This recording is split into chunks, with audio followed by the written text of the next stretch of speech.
हर हर महादेव। भगवान गणपति के जन्म की कथा।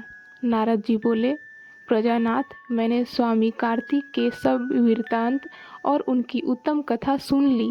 अब गणेश का उत्तम चरित्र सुनना चाहता हूँ।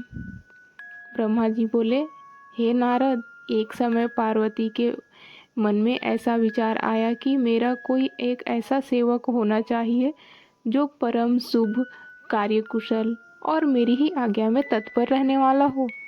यूँ विचार कर पार्वती देवी ने अपने शरीर के मैल से एक ऐसे चेतन पुरुष का निर्माण किया जो संपूर्ण लक्षणों से संयुक्त था। देवी ने कहा, तात, तुम मेरे पुत्र हो, मेरे अपने हो, इसलिए तुम मेरी बात सुनो। आज से तुम मेरे द्वारपाल हो जाओ। मेरी आज्ञा के बिना कोई भी हठपूर्वक मेरे महल के भीतर प्रवेश न करने पाए, चाहे वह कहीं से भी आए, कोई भी हो।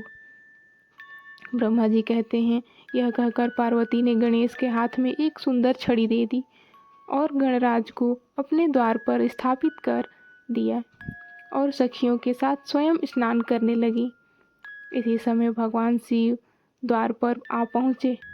गणेश पार्वती पति को पहचानते तो थे नहीं, इसलिए बोल उठे, माता की आज्ञा के बिना अभी भीतर मत जाओ, कारण माता स्नान करने बैठ गई हैं।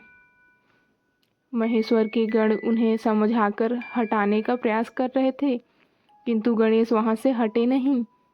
शिव गणों एवं गणेश जी का युद्ध होने लगा, पर वे गणेश को पराजित न कर सके। तब स्वयं शूलपाणी महेश्वर ने गणेश से युद्ध करना प्रारंभ कर दिया। घोर युद्ध हुआ। अंतोतगत्वा स्वयं शूलपाणी महेश्वर ने त्रिशूल से गणेश जी का सिर काट डाला। यह समाचार पार्वती जी को मिला, तब वे क्रुद्ध हो गई और बहुत सारी सखियों को उत्पन्न करके प्रलय जैसी स्थिति बना दी। यह देखकर देवर्षियों ने भगवती को प्रसन्न करने के लिए प्रार्थना की, तो भगवती पराब्रह्म ने कहा, यदि मेरा पुत्र जीवित हो जाए तो सब ठीक हो जाएगा।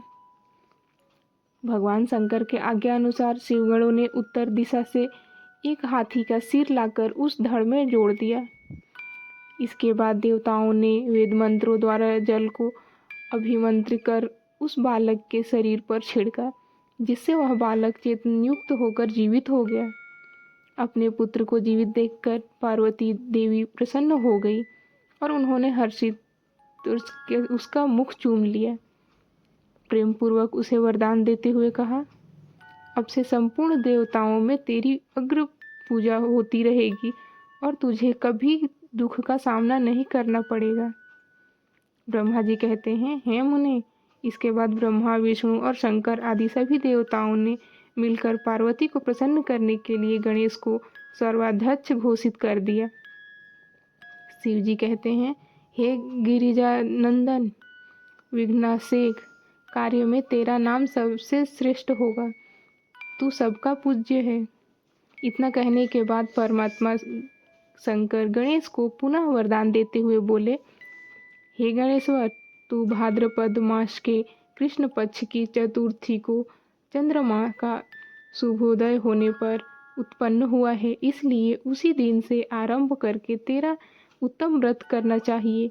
यहाँ शिव जी ने चतुर्थी व्रत की शास्त्रोक्त विधि और उसकी महिमा का वर्णन करते हुए कहा है। हर हर महादेव।